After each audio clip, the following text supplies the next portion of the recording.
아침에 눈을 떴을 때 아직 몸을 일으키기도 전에 다리부터 확인하게 되는 순간이 있으십니까? 예전에는 그런 생각조차 하지 않았는데 요즘은 침대에서 발을 내리려는 그 찰나에 문득 이런 느낌이 스쳐 지나갑니다. 왜 이렇게 힘이 없지?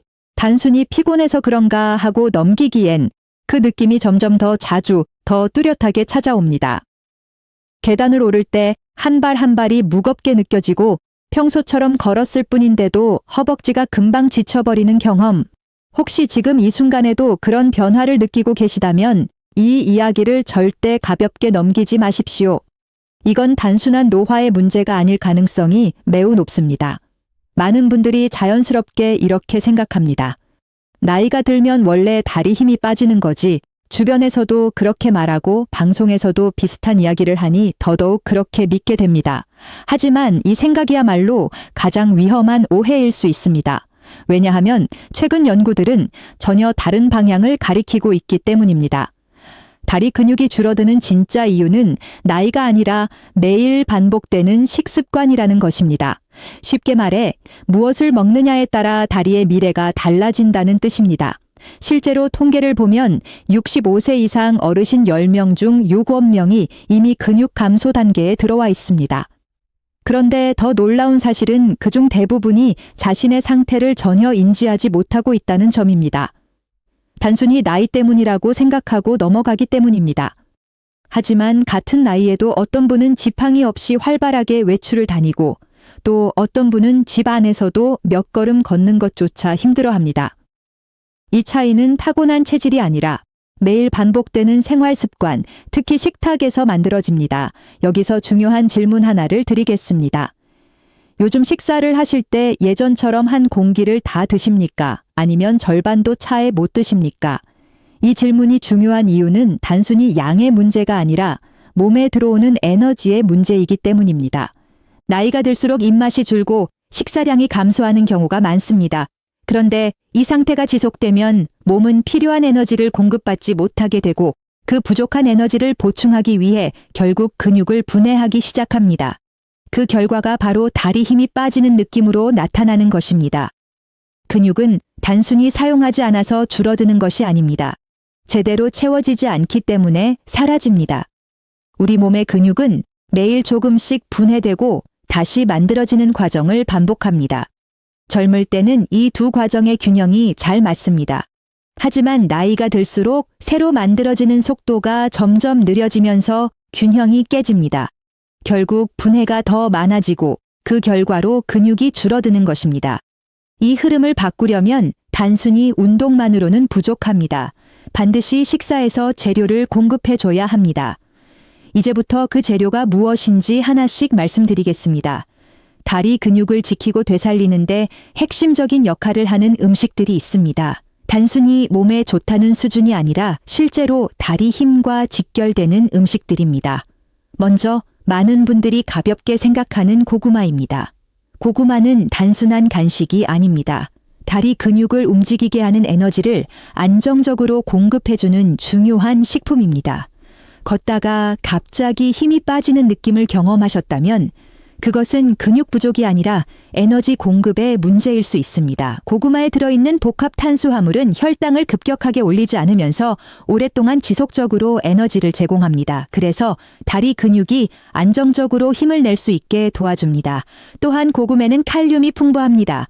칼륨은 근육이 수축하고 이완하는 데 중요한 역할을 합니다. 이 성분이 부족하면 다리에 쥐가 나거나 움직임이 둔해지고 균형이 무너질 수 있습니다.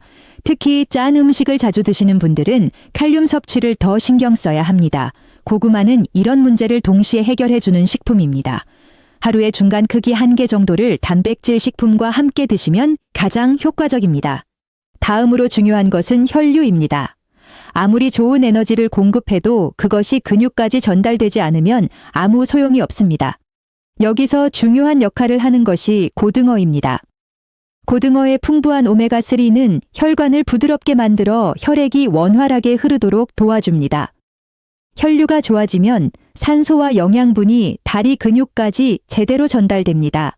그 결과 걷거나 서 있을 때 느껴지는 무거움이 줄어들고 회복 속도도 빨라집니다. 그 다음 단계는 실제로 근육을 만드는 과정입니다. 많은 분들이 단백질을 충분히 섭취하면 근육이 늘어난다고 생각하지만 나이가 들수록 그 효율이 크게 떨어집니다. 이때 필요한 것이 바로 검은 콩입니다. 검은 콩에는 류신이라는 아미노산이 들어있는데 이 성분은 근육 합성을 시작하게 만드는 스위치 역할을 합니다. 아무리 단백질을 먹어도 이 스위치가 켜지지 않으면 근육은 만들어지지 않습니다. 또한 검은 콩에 들어있는 안토시아닌은 근육에 쌓이는 염증을 줄이고 회복을 돕습니다. 그래서 조금만 움직여도 피로해지는 분들에게 특히 중요합니다. 하루에 밥 숟가락 2스푼 정도를 꾸준히 드시는 것만으로도 큰 차이를 만들 수 있습니다. 이제 근육을 만든 후에 반드시 필요한 단계가 있습니다. 바로 회복입니다. 운동을 하거나 활동을 하면 근육에는 미세한 손상이 발생합니다. 이 손상이 제대로 회복되지 않으면 근육은 점점 약해집니다.